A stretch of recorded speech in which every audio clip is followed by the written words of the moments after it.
Hello नमस्कार साथियों, फिर से हाजिर हूँ आपके साथ लेकर के हिस्ट्री की एनसीईआरटी। तो क्लास 12th की हिस्ट्री की एनसीईआरटी में हमारा लास्ट चैप्टर चल रहा है संविधान का निर्माण, और इसके अंदर आज हम देखेंगे हमारा थर्ड पॉइंट, अधिकारों का निर्धारण। तो नागरिकों के अधिकार किस तरह निर्धारित किए जाएं? क्या उत्पीड़ित समूहों को कोई विशेष अधिकार मिलने चाहिए? अल्पसंख्यकों के क्या अधिकार हो? वास्तव में अल्पसंख्यक किसे कहा जाए? जैसे जैसे संविधान सभा के पटल पर बहस आगे बढ़ी, ये साफ हो गया कि इनमें से किसी भी सवाल का कोई ऐसा उत्तर मौजूद नहीं है जिस पर पूरी सभा सहमत हो। इन सवालों के जवाब विचारों में टकराव और व्यक्तिगत मुठभेड़ों से ही पैदा होने थे। तो अपने उद्घाटन भाषण में नेहरू ने जनता की इच्छा का हवाला दिया था और कहा था कि संविधान निर्माताओं को जनता के दिलों में समाई आकांक्षाओं और भावनाओं को पूरा करना है। यह कोई आसान काम नहीं था। जैसे जैसे आज़ादी की उम्मीद पैदा हुई, विभिन्न समूह अलग अलग तरह से अपनी इच्छाएं व्यक्त करने लगे। इन सभी अभिव्यक्तियों पर बहस करना जरूरी था। परस्पर विरोधी विचारों के बीच किसी समाधान पर पहुंचना और एक आम सहमति पर पहुंचना बहुत जरूरी था। पृथक निर्वाचिका की समस्या। यहाँ पे पृथक निर्वाचिका की समस्या कहाँ से पैदा होती है, क्यों होती है, इसके बारे में पढ़ेंगे हम। 27 अगस्त 1947 को मद्रास के बी पोकर बहादुर ने पृथक निर्वाचिका बनाए रखने के पक्ष में एक प्रभावशाली भाषण दिया। तो बहादुर ने कहा कि अल्पसंख्यक सब जगह होते हैं, उन्हें हम चाहकर भी नहीं हटा सकते। हमें ज़रूरत एक ऐसे राजनीतिक ढांचे की है जिसके भीतर अल्पसंख्यक भी औरों के साथ सद्भाव के साथ जी सके और समुदायों के बीच मतभेद कम हो सके। इसके लिए ज़रूरी है कि राजनीतिक व्यवस्था में अल्पसंख्यकों का पूरा प्रतिनिधित्व हो, उनकी आवाज़ सुनी जाए और उनके विचारों पर ध्यान दिया जाए। देश के शासन में मुसलमानों की भी एक सार्थक हिस्सेदारी सुनिश्चित करने के लिए पृथक निर्वाचिका के अलावा कोई रास्ता नहीं हो सकता। बहादुर को लगता था कि मुसलमानों की ज़रूरतों को गैर मुसलमान अच्छी तरह नहीं समझ सकते, न ही अन्य समुदायों के लोग मुसलमानों का कोई सही प्रतिनिधि चुन सकते हैं। तो पृथक निर्वाचिका की हिमायत में दिए गए इस बयान से ज़्यादातर राष्ट्रवादी भड़क गए और इसके बाद जो गर्मा गर्म बहस चली उसमें इस मांग के खिलाफ तरह तरह के तर्क दिए गए। ज़्यादातर राष्ट्रवादियों को लग रहा था कि पृथक निर्वाचिका की व्यवस्था लोगों को बांटने के लिए अंग्रेजों की चाल थी। आर.वी. धुलेकर ने बहादुर को संबोधित करते हुए कहा, यहाँ पे हमें दो नाम याद रखने, एक तो बहादुर और दूसरा उन्होंने पलटवार किया वो थे धुलेकर। तो यहाँ पे धुलेकर भी काफ़ी अच्छा जवाब देते हैं। उन्होंने बहादुर को संबोधित करते हुए कहा था कि अंग्रेजों ने संरक्षण के नाम पर अपना खेल खेला है। इसकी आड़ में उन्होंने तुम्हें यानी अल्पसंख्यकों को फुसला लिया है। अब इस आदत को छोड़ दो, अब तुम्हें कोई बहकाने वाला नहीं है। यानी अब तुम अपनी जो आदत है अंग्रेजों की कहा मानने की, इस आदत को छोड़ दो।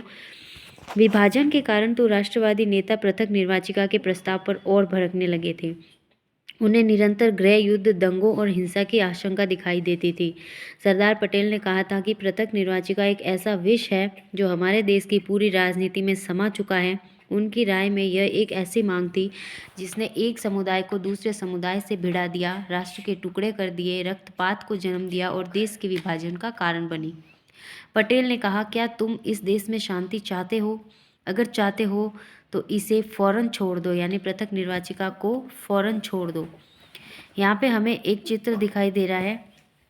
ये है 1946 के जाड़े में भारतीय नेता एटली के साथ वार्ता करने लंदन जाते हैं और इन वार्ताओं का कोई नतीजा नहीं निकलता है।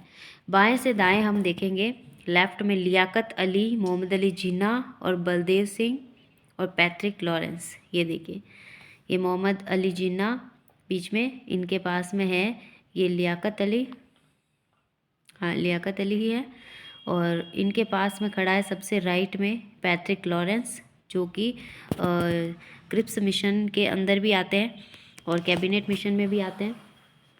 और इनके पीछे जो खड़े हैं सरदार जी, ये हैं बलदेव सिंह जी।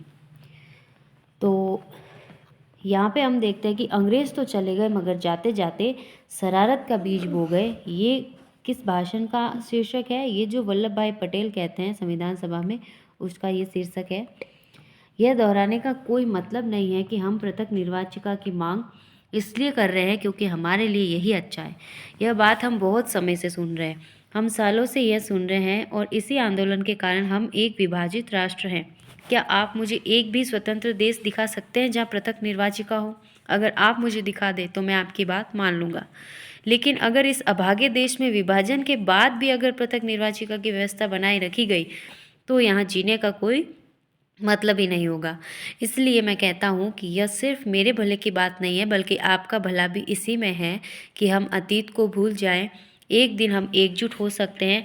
अंग्रेज तो चले गए, मगर जाते जाते शरारत का बीज बो गए हैं। हम इस शरारत को और आगे बढ़ाना नहीं चाहते। सुनिए सुनिए, जब अंग्रेज़ों ने यह विचार पेश किया था तो उन्होंने यह उम्मीद नहीं की थी कि उन्हें इतनी जल्दी भागना पड़ेगा। उन्होंने तो अपने शासन की सुविधा के लिए यह किया था।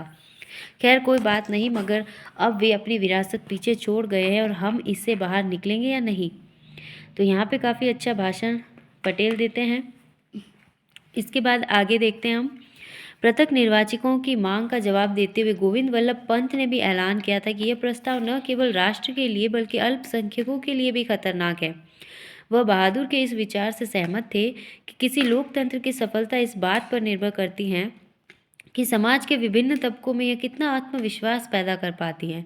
उन्हें इस तर्क पर भी कोई आपत्ति नहीं थी कि एक मुक्त देश में प्रत्येक नागरिक के साथ ऐसा आचरण किया जाना चाहिए जिससे न केवल उसकी भौतिक आवश्यकताओं की पूर्ति हो, बल्कि उसमें स्वाभिमान का आध्यात्मिक भाव भी पैदा हो। तथा बहुल समुदाय का यह दायित्व है कि वह अल्पसंख्यकों की समस्याओं को समझे, उनकी आकांक्षाओं को महसूस करे। इसके बावजूद पंत पृथक निर्वाचिका का विरोध कर रहे थे। उनका कहना था कि यह एक आत्मघाती मांग है जो अल्पसंख्यकों को स्थायी रूप से अलग थलग कर देगी, उन्हें कमज़ोर बना देगी और शासन में उन्हें प्रभावी हिस्सेदारी नहीं मिल पाएगी। यहाँ पे हम पंत का भाषण भी सुनते हैं। मेरा मानना है कि पृथक निर्वाचिका अल्पसंख्यकों के लिए आत्मघाती साबित होगी। तो ये आत्मघाती शब्द कौन यूज़ करते हैं? ये करते हैं गोविंद वल्लभ पंत। और शरारत का बीज ये करते हैं वल्लभ भाई पटेल।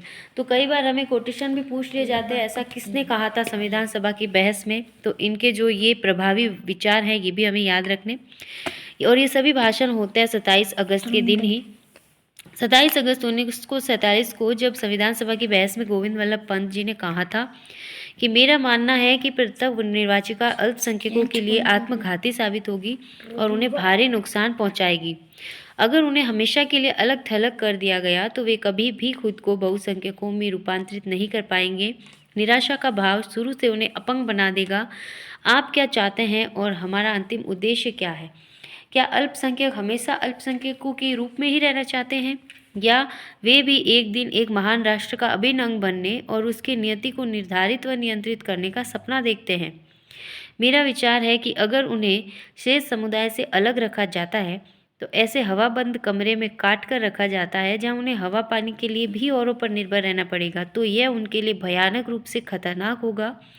और अगर अल्पसंख्यक पृथक निर्वाचिकाओं से जीत कर आते रहे तो कभी प्रभावी योगदान भी नहीं दे पाएंगे। तो यहाँ पे काफ़ी अच्छा भाषण गोविंद वल्लभ पंत का हमने देखा। इसके कोटेशंस भी आपको याद रखने। और जब हमसे पूछ लिया जाए क्वेश्चन में कि पृथक निर्वाचिका के समर्थन में किसने दी थी बहस में भाषण, तो वो दिया था बहादुर ने। इन सारी दलीलों के पीछे एक एकीकृत राज्य के निर्माण की चिंता काम कर रही थी और राजनीतिक एकता और राष्ट्र की स्थापना के लिए प्रत्येक व्यक्ति को राज्य के नागरिक के सांचे में ढालना था। हर समूह को राष्ट्र के भीतर समाहित किया जाना था। संविधान नागरिकों को अधिकार देगा, परंतु नागरिकों को भी राज्य के प्रति अपनी निष्ठा का वचन लेना होगा। समुदायों को सांस्कृतिक इकाइयों के रूप में मान्यता दी जा सकती थी और उन्हें सांस्कृतिक अधिकारों का आश्वासन दिया जा सकता था, मगर राजनीतिक रूप से सभी समुदायों के सदस्यों को राज्य के सामान्य सदस्यों के रूप में काम करना था, अन्यथा उनकी निष्ठाएं विभाजित होती।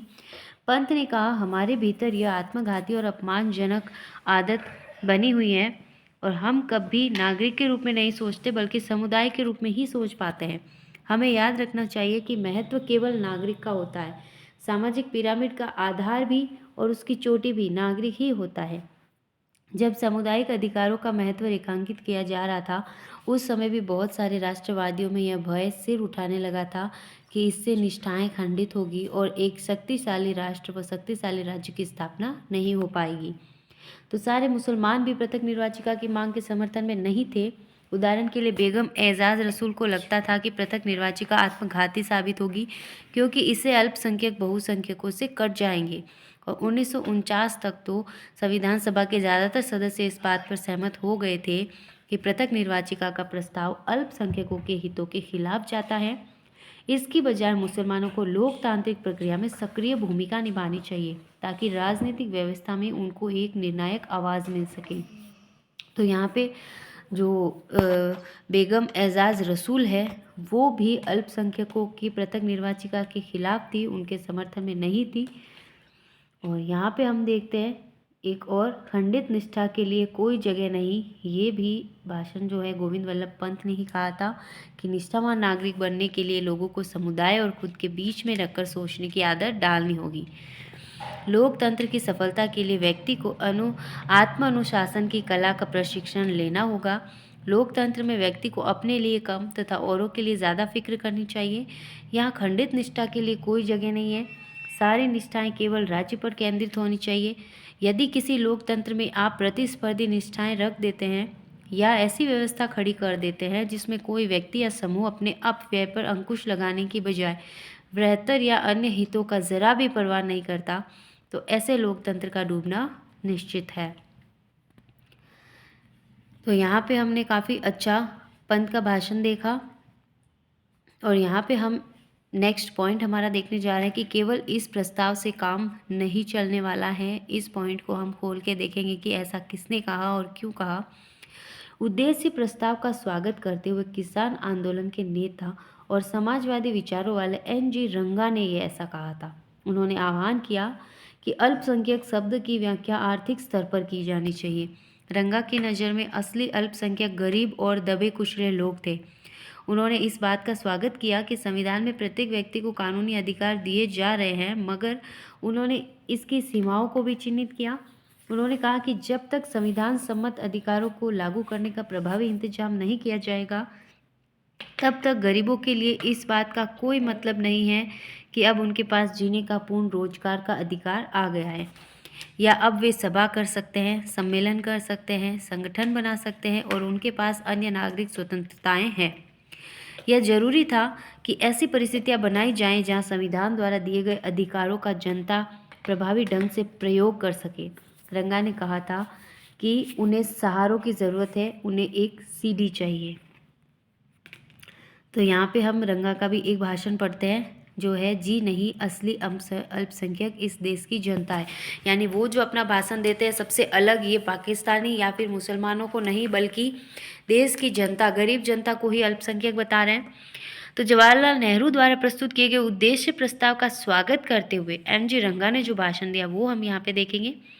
महोदय, अल्पसंख्यकों के बारे में बहुत बातें हो रही है। असली अल्पसंख्यक कौन है? तथाकथित पाकिस्तानी प्रांतों में रहने वाले हिंदू, सिख और यहाँ तक कि मुसलमान भी अल्पसंख्यक नहीं हैं। जी नहीं, असली अल्पसंख्यक तो हमारे देश की जनता है। यह जनता इतनी दबी कुचली और इतनी उत्पीड़ित है कि अभी तक साधारण नागरिक के अधिकारों का भी लाभ नहीं उठा पा रही है।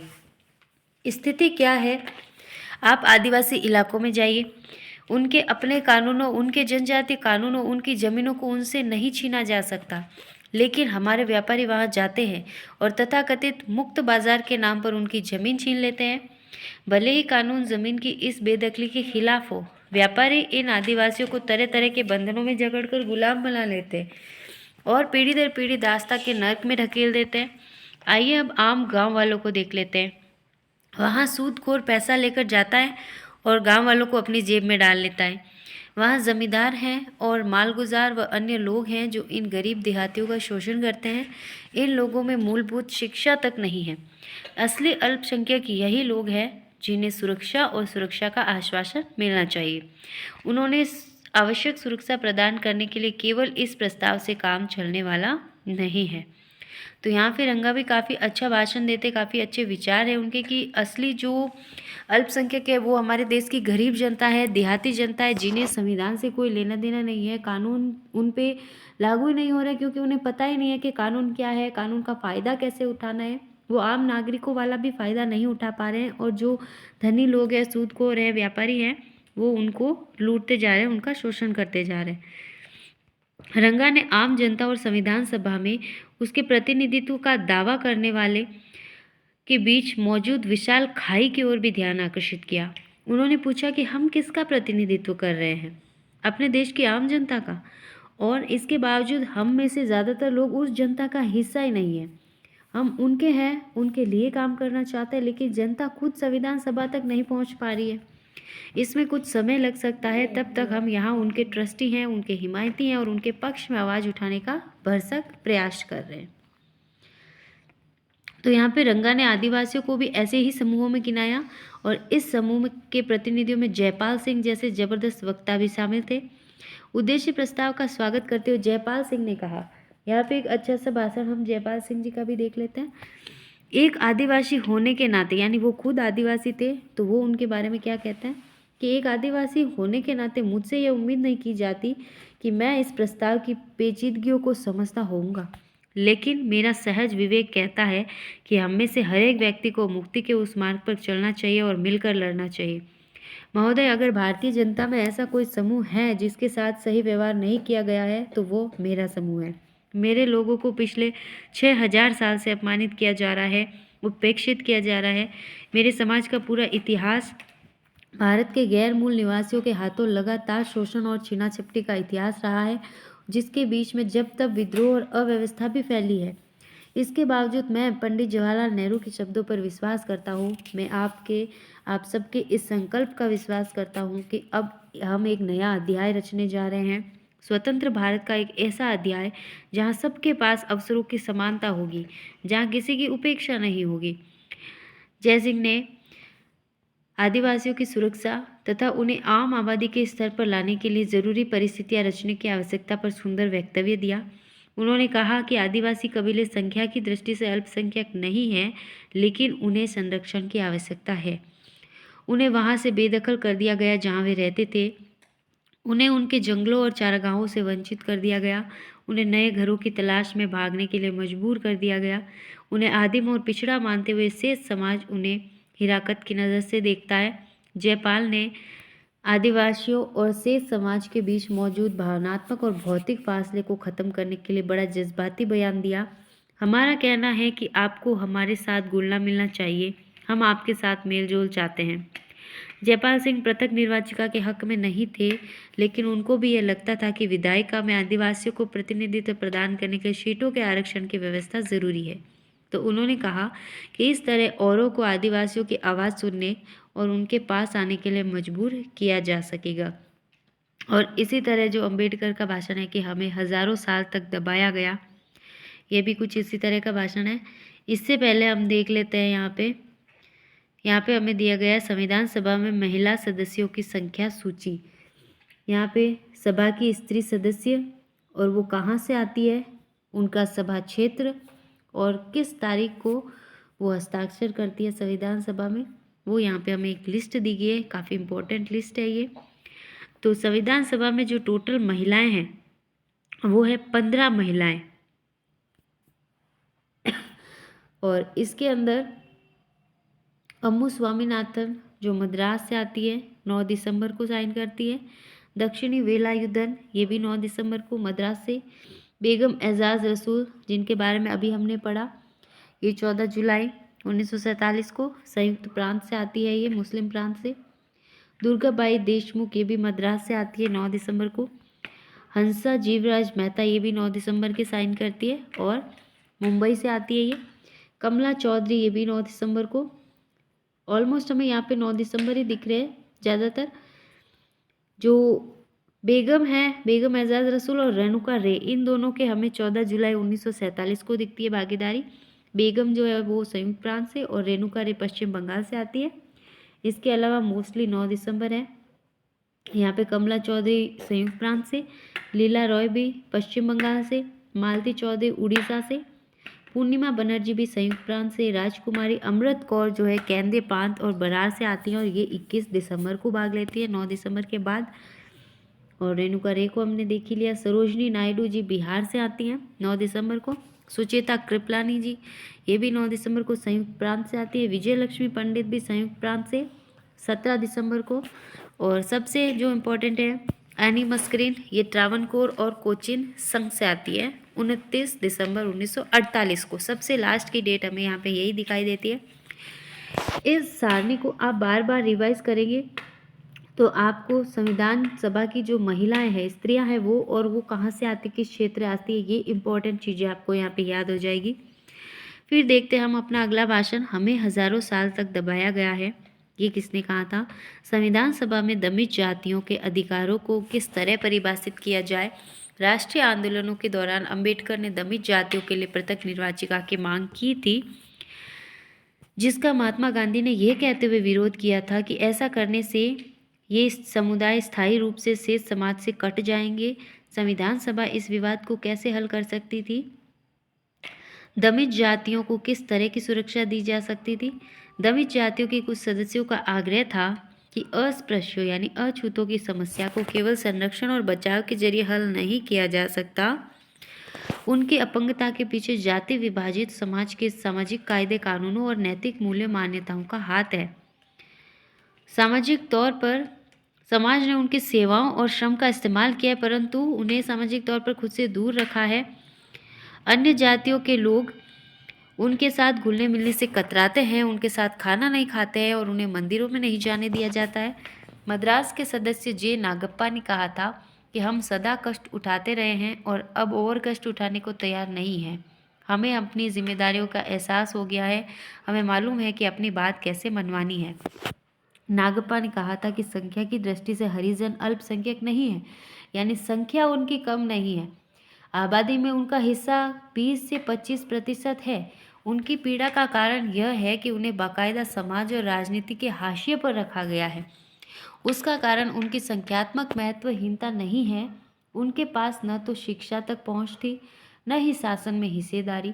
सवर्ण बहुमत वाली संविधान सभा को संबोधित करते हुए मध्य प्रांत के श्री के जे खांडेलकर ने कहा था कि हमें हजारों साल तक दबाया गया और इस हद तक दबाया गया कि हमारे दिमाग, हमारी देह तक काम नहीं करती और अब हमारा हृदय भी भाव शून्य हो चुका है, यानी कोई भावना ही नहीं बची है, न ही हम आगे बढ़ने लायक रह गए हैं। हमारी स्थिति है।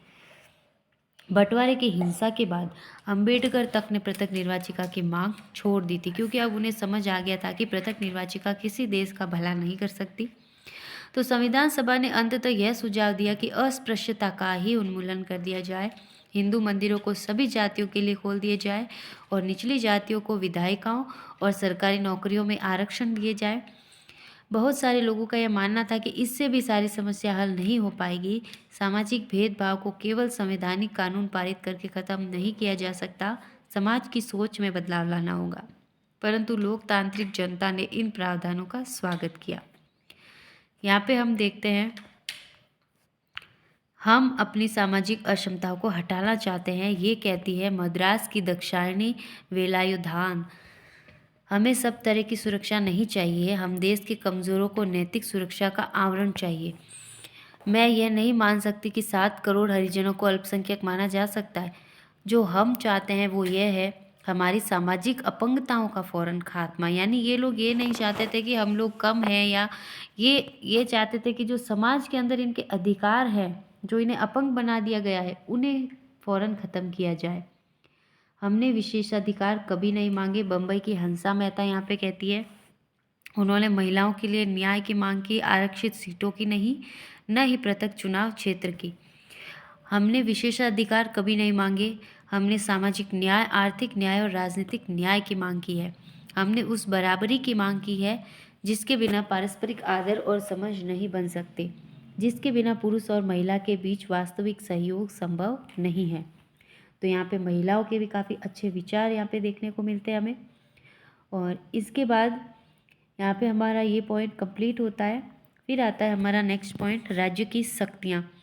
क्या क्या शक्तियाँ यहाँ पे सम्मिलित की जाती है संविधान के अंदर राज्य के लिए, तो इसको देखेंगे हम नेक्स्ट वीडियो में। आज के लिए बस इतना ही। बहुत बहुत धन्यवाद आपका। नमस्कार।